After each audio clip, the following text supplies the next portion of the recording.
Welcome to the Tunepact Podcast. I'm your host, the punk rock pop, Lee Pierce. And today we're going to be talking about marketing instrumental music with Dixie Duncan.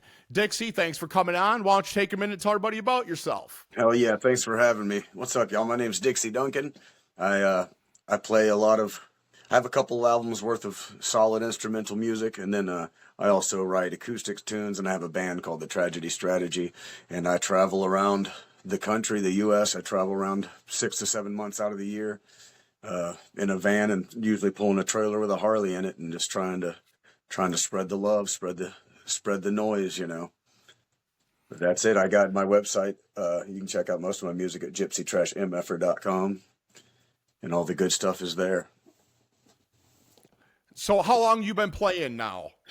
I've been playing for, goodness, I guess I've been playing 35, 36 years, just since I was a kid. You know, I've been playing piano and guitar. I started playing guitar, I guess I was 12. I started playing piano as a real young kid, maybe more than 40 years ago, just because there were pianos at both of my grandparents' house. So I like to hang out alone, and they knew I wasn't getting in trouble if they could hear the piano playing. So I would just sit in there by myself and learn Christmas tunes, and then it just developed so it's been that. The music has been there my whole life. I just didn't start pursuing it till I was a young teenager. Is that early years on the piano what sparked your interest in instrumental music? Yeah, definitely. It got me started in it, and I didn't realize that I was going to that it would come so naturally. You know, there's a couple of musicians in my roots, but it's not something that. I'm not from a music family, you know what I'm saying? I got friends the whole family, they're musicians, and they come out with drumsticks in their hands, you know, stuff like that. That wasn't me by any means, but it did somehow come naturally to me. I don't know if that's because of the strong mathematics part of my brain or whatever it may be, but yeah, I did have I was just attracted to it because I could do it well. And of course I didn't seek out instrumental at first, I guess you would say, because I wanted to be in a rock band, you know, I wanted to be a lead guitarist in a metal band or whatever, you know, but after a while, or a drummer in a punk band. Yeah, totally. Right. But no, I started getting into the trippy electronic music and stuff, and started digging out on. That's kind of what got me into the instrumental, was just trippy atmospheric music, you know. And then I started making my own.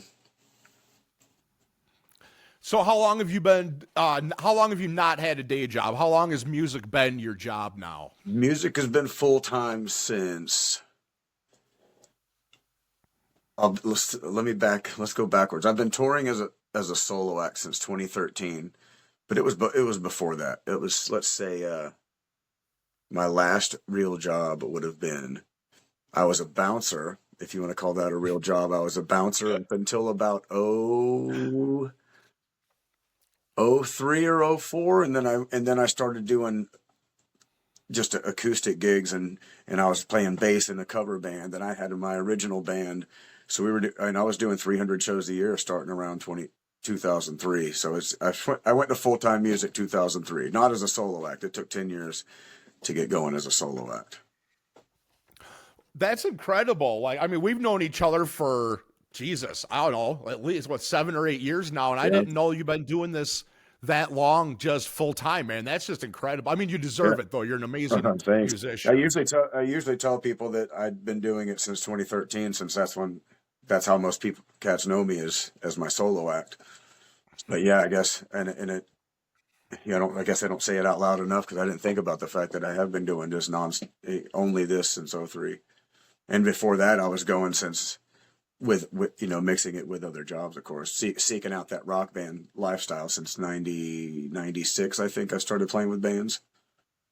Jesus, that's just incredible. Yeah. So with doing because I know I've seen and played with you doing both instrumental, the acoustic, Tragedy Strategy. Yeah. So when it comes to doing the instrumental, what issues have you had when it comes to trying to book gigs or get the attention with instrumental music? It's definitely a specific or niche market. I know I like to go to different cities and anchor down. You know, that's how I met you. Is I like to go. Wisconsin's one of my main spots where I like to stay for a while. But in that scenario, I could probably say if I'm hanging out this time for 6 weeks, I have one show booked in that where I'm doing my where it's based around me doing my original instrumental stuff. Now, if I was traveling around doing a weekend in every city, I could book a full tour and I'm doing all the instrumental stuff because you're hitting those towns once. But when I do something like this, I'm certainly picking up cover gigs, and I'm doing stuff where I'm doing my acoustic singer-songwriter stuff from Kingdom of Nothing, or my band tunes from the Tragedy Strategy, and mix it all in. But so it just depends on what you're looking for. If I'm trying to do a full-on quick tour and hit every town, that's easier to do than stop and enjoy all the cities, because I'm not going to go play all my original instrumental tunes right here and then go 30 minutes down the road to do it again tomorrow night, and it's not going to benefit the bars or the venues as much, except that I'm still the little guy, so I'm not selling out arenas or anything like that. I'm just trying to fill up a medium-sized venue. So, well, that's a nice benefit, because you see a lot of people, they're either an acoustic singer-songwriter, they've got the metal band, or they do instrumental. They're usually don't find an artist that does all three. Totally, so that's be a real nice benefit, especially when it comes to booking, because like you said, you'll do, 3 shows within 10 miles of each other. Mm-hmm. Almost, one right after the other, and you can do, your acoustic, you can do the metal, you can cover stuff. And that's awesome, because I'm sure I like all the stuff you do, but I'm sure there's people like, oh, I don't care for his acoustic stuff, but I'm going to go see him because I like the instrumental. Sure. And that's really awesome, because you get to build almost, 3 entirely different fan bases. Mm-hmm. Definitely. Yeah, it's definitely all different stuff. And sometimes you go in not knowing what into a new area or a new venue, you don't know kind of what the crowd's going to be like. And it is nice to have the ability to feel it out. Like, I need to lean towards this aspect tonight, or whichever. So that's cool. Well, yeah, especially if you're booking like specifically for one or the other. Like, I've seen like your posts and stuff. You're like, I'm doing an acoustic set this time. Right. So the venue already knows, and the people that are coming are expected that you're not going to get your rowdy, loud crowds. Right. And same thing when you're doing your heavier set. People know that you're not going to have the people that want to sit in the back with their cup of coffee going, what did I just get myself into? Totally. Yeah. So what positive things have you seen with when you're trying to do market just the instrumental stuff? What things have you seen that make easier maybe marketing instrumental music next to normal music with vocals? Well, there's a few things there, like some of it's the same thing because of the fact that it's specific and it is niche. People want that. If they're going for, especially my stuff's a little bit weird, so if people are seeking that out because that's what they want, if they're looking for that weird sound or whatever, for whichever it may be, if I'm trying to use it for say a movie or for doing a show, if I'm going out to see something weird like that, that's what I want to go see. So that helps. But then there's also the fact where it's more universal. So I'm not, you don't have a language barrier there. You can dig out, you can get the emotion out of it. You can also, if perhaps you're not going to pick up what I was feeling when I put it down, but you're going to create your story around it rather than having something more specific lyrics to go by or something like that. So there's some benefits to it that are a little different. See, I never thought about instrumental music that way, because when you hear a song that's got lyrics, you're hearing what you're supposed to hear, and you're only going to get out. And if you don't relate to it, no matter how great the song is, you might like every other song on the album, but that one might be like, well, that's just garbage. I don't get it. Where with instrumental, you get to make what you want out of it, what you feel when you hear it. That's I never thought of that. That's really cool. That's a really cool way of looking at it too. Choose your own journey. Yeah, and you had mentioned, there's no language barrier, especially with instrumental music, and that's got to make it really easy. Is especially all marketing. There is no marketing; it's digital marketing. 99% of that is social media now. Right. And so I talk about it damn near every episode. Is Facebook groups. Artists get on Facebook groups, because especially anything, whether it's local regional or genre related. Yeah. Get in those and share your music. It doesn't even have to be like a musician's group, just a music group, and get in there and share that. And when you got something like instrumental music, you could go through and have to use Google Translate to understand what the group even is, and you can still post it in there and get new fans. Like that's just awesome. And that's just incredible. Like I always forget about how cool some of these things are until I get on the podcast and get to start talking with somebody that's living it, that's doing this. And it's just, I always feel like a kid in a candy store every episode because I'm always learning. I love it. Well, and like with not having the lyrics to paint the story, I think that's where a lot of instrumental artists fail, though. Is you need something else to go along with it, and few artists use visual aspect and visual arts.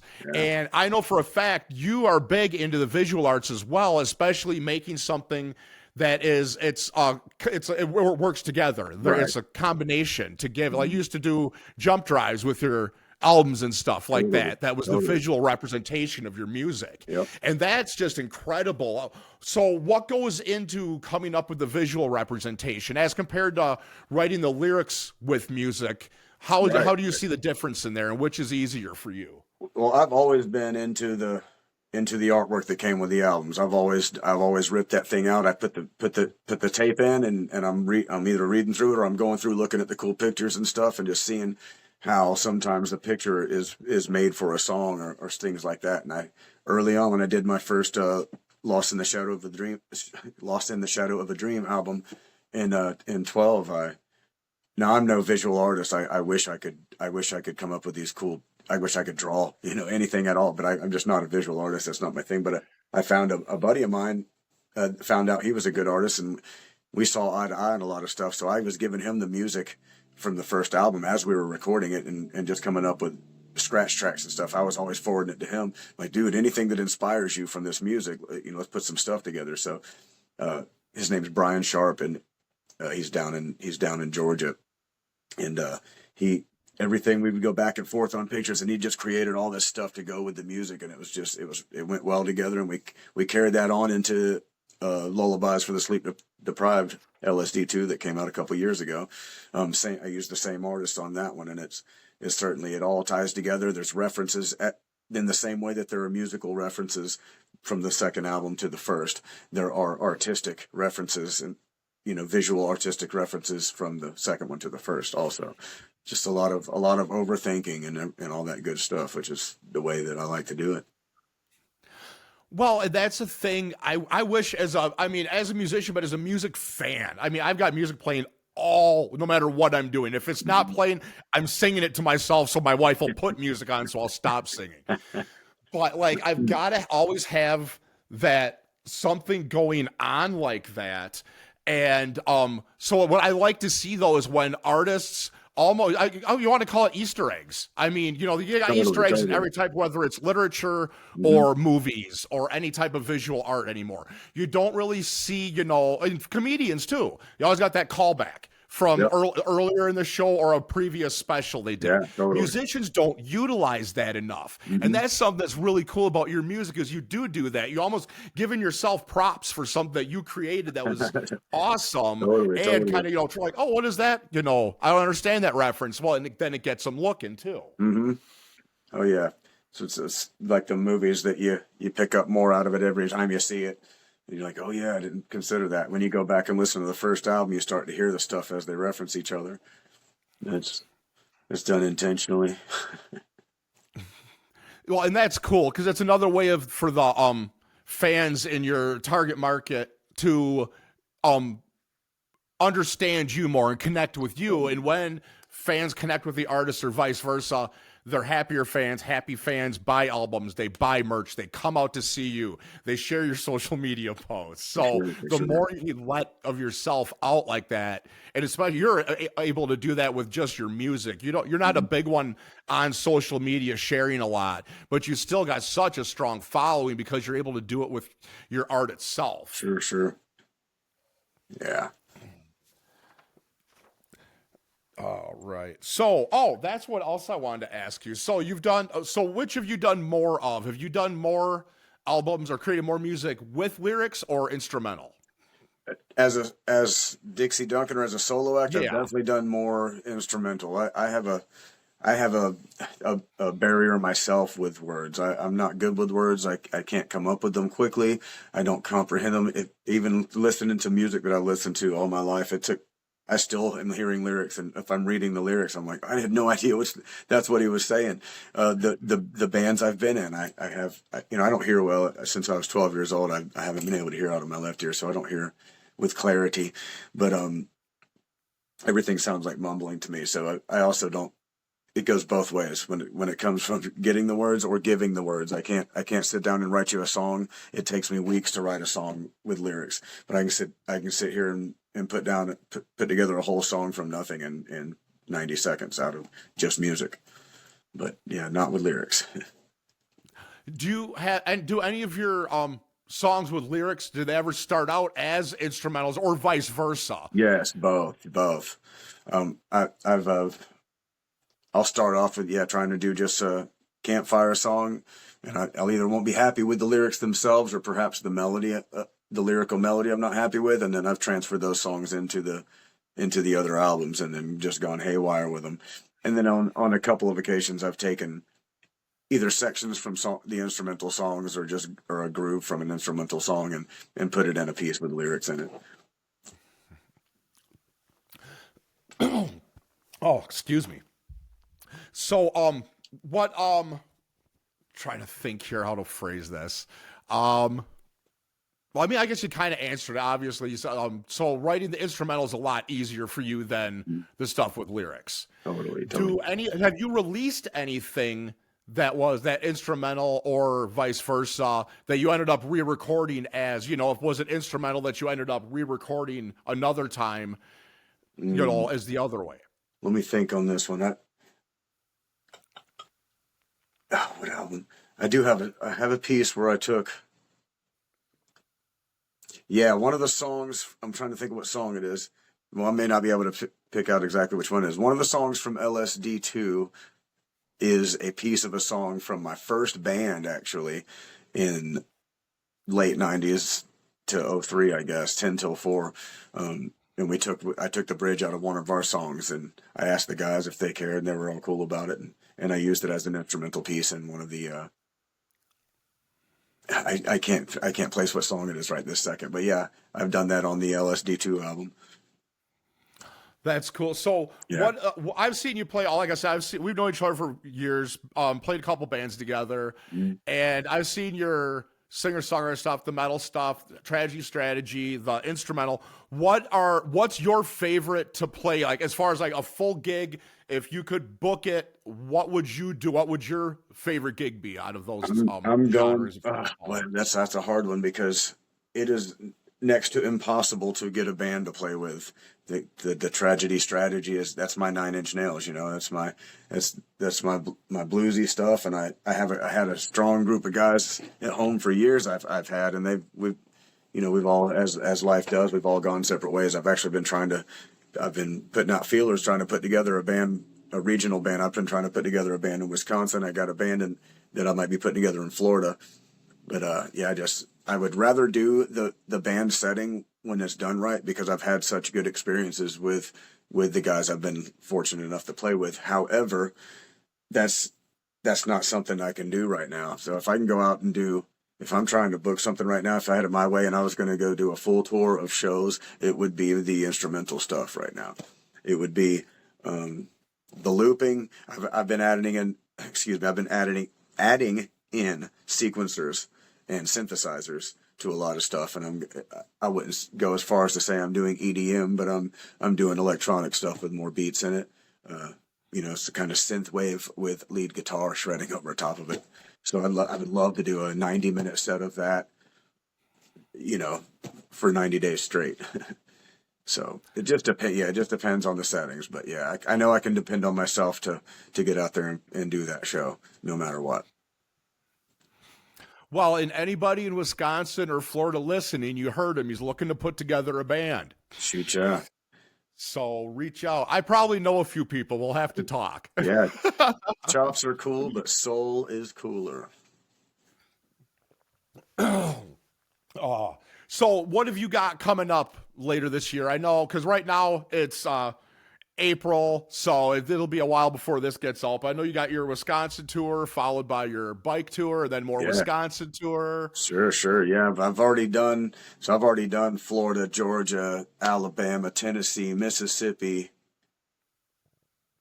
That's where I started, and now I've come up here. I'm doing Wisconsin for a while, so it'll be. I'll hit the bike rallies. I do Sturgis Bike Rally, Bike Week, Biketoberfest, Tomahawk Fall Ride in Wisconsin. And I go up to North Dakota after Sturgis every year. I do a week in Devils Lake, North Dakota, for a cool motorcycle party up there.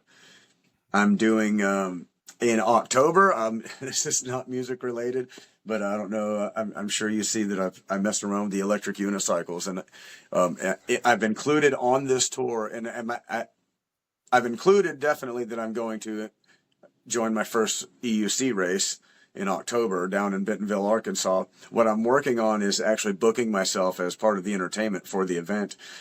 It's just I told him I could be like, I could play the after party. I could be music during the day a couple of times because there's stuff going on all weekend. So, so that's cool. It's something different. I would like to get a few races under my belt before it's too late, before I break something else, you know. But yeah, I'm doing all that, and then yeah, I'll be touring till Biketoberfest in October. That's when I start and end my tour in Daytona. Bike Week in the springtime starts my tour season, and Biketoberfest in October in Daytona ends the tour season. And then I stay in the Southeast from November until April. So, Do you do a lot of shows when you're back home for that time over the winter, or is that more of your kind of recover and recoup? It's definitely recoup time. I don't do as many as when I'm touring, but it used to be I was doing a lot more. 2 winters ago, I intentionally took fewer gigs so that I could work on Lullabies for the Sleep Deprived. This past winter, however, I did not want that to happen, and I thought that I had put in more effort than I generally do to maintain my winter gigs, but it, to be honest, was my slowest winter since I've been doing this. But it was, it was nice physically to have the time off, but I'm definitely trying to work during my home time, but it's just different. Everything is constantly changing the way that it does. So the venues that I've known for years they're not all there anymore. They're changing ownership. Just as we did, we come in playing for nothing when we started. The kids are coming in playing for nothing who are wanting to get started.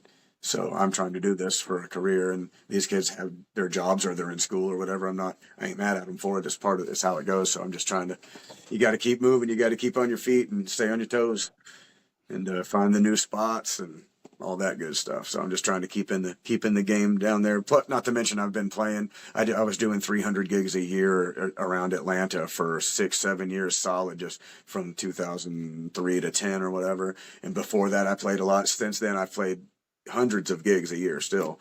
So it's, I've kind of saturated it down there. So I'm just trying to do something as simple as keep my La Cazuela gig, not literally, but just play wherever. I like to host open mics. I like to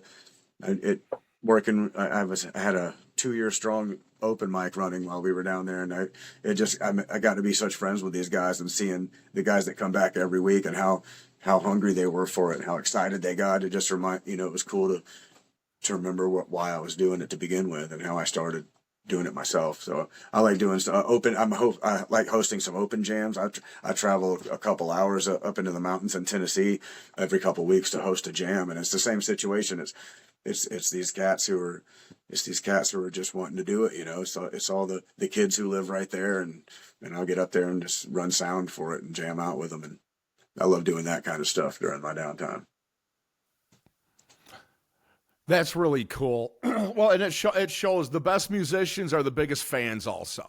Sure. And, I mean, that's what makes a good musician is because they love music and not just producing it and selling it. They want to be a part Right. of it no matter what, whether they're helping out with open mic night or going to a show or helping another band get up on their feet, you know? Totally, totally.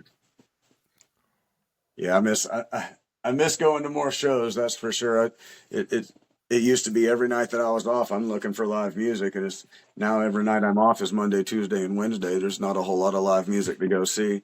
I do enjoy I do enjoy when I get the opportunity to play with another band, and anytime that I'm setting up a show, if it's my show or if I'm the headliner, I still try to put a band after me so that I can hang out with my friends and stuff. I hate at the end of the night, it's you got to get out of the way, you got to get your stuff out of there so the staff can go home, but you want to say hey to everyone and hang out with everybody who's there to support you and do that. But so yeah, I like to put bands afterwards as well. All right. So, what last advice do you got for artists that are either they are doing instrumental stuff or they've thought about it but don't even know where to start when it comes to whether it's recording or trying to get it out there or booking gigs? Yeah, I guess booking gigs would be the most difficult on the list of things because you can make all the music you want, especially with technology now. You can make music in your phone. You can record music in your phone, but you got to show that you can get out if you want to perform live. You got to show that you can perform live. You need get some video footage of yourself if you're just getting started. Make videos even, but live videos are helpful. I've booked. When I started touring as a solo act, I sent out hundreds of emails with links to my videos of me performing different types of songs, depending on the venue, whether I would send them some of my bluesy stuff or covers. If I was a lot of the bike rallies, they just want to know what kind of covers you can do. And I send them that, but they send videos, I sent videos when I made a video for the original LSD song. I used that video to book just complete tours, just using that video, just like, here's an idea of what I'm doing. And if you're doing it for the money, maybe do something else. But if you're doing it, because you love music, do it. You'll do it forever. Yeah. Well, and it's if when it comes to making your own art, if you're not having fun doing it, there's no point in doing it. Yeah. And if you love what you're doing, yeah, of course, everybody wants to be able to make a living off of it. But if you're enjoying doing it, do that. It's just, I always say it is, if it's not fun, just stop. Yeah. Come on. Yeah. You don't want to work too hard to keep doing something you don't want to do. Oh, exactly. Oh, yeah. All right. Well, I'm also going to give you the bonus question. Cool. I like asking my guests. And when it comes to marketing, now that everything in the world is digital, like you'd said, you'd record an entire album on your phone and post it to Spotify in a day's time. Totally. So when it comes to marketing, when does the marketing end? Is it, the lead up to, like the album dropped, okay, now I go and do whatever I need to do to support that? Or is the marketing, does it end when you hit the stage to, sell those songs, to let them hear those live? Or is it when you get off the stage and you're talking to the people and shaking hands? When does marketing end, if it ever does? That's a good question. And I'm glad you said if it ever does, because that's what I'm trying to think. Does it ever end? And let me think on this one. It's not necessarily the marketing, but it's just, I want the connection. I want these people. I want to hang out with these people. I want to share with these people. I want to feel these people, and I want these people to feel me, whether it's you or whether it's the people working the venue or that's the people in front of the stage. That's just a connection. It's marketing is just putting formality, I guess, to that's what you have to do, but that's not marketing. Is it?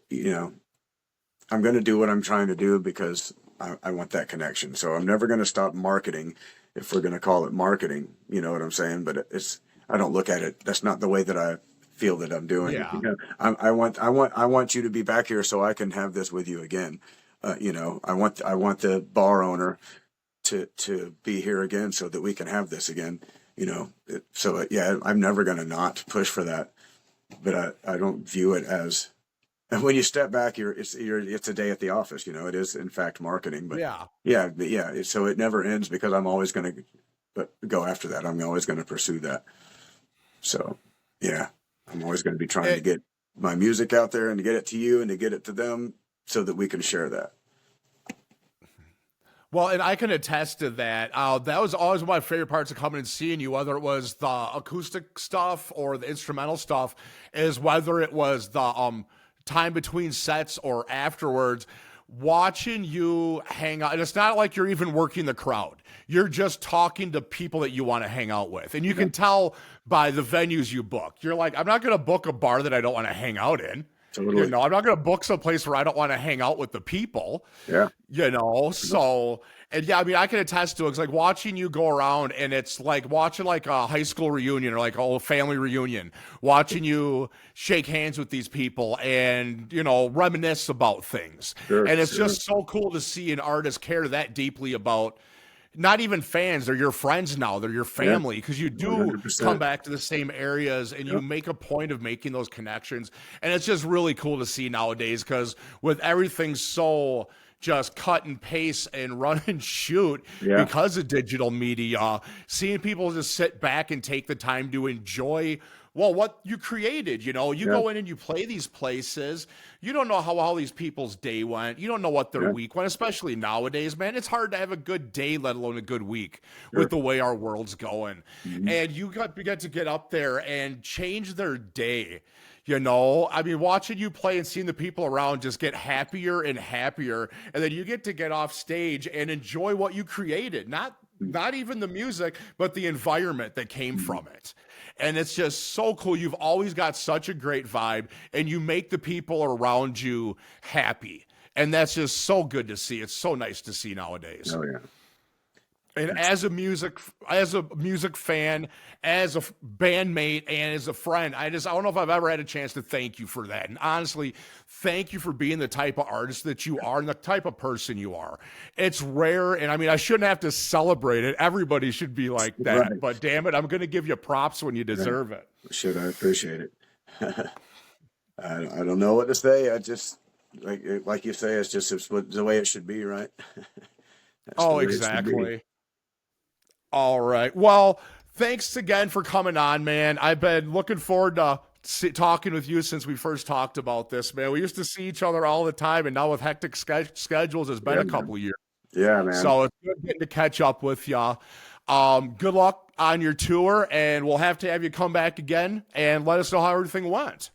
Definitely, man. Thanks a lot for having me. We'll have to see each other in person sooner than later. Yes, absolutely. All right. Well, thank you, Dixie Duncan, for coming on, and thanks everybody for watching and listening, and we will see you next time.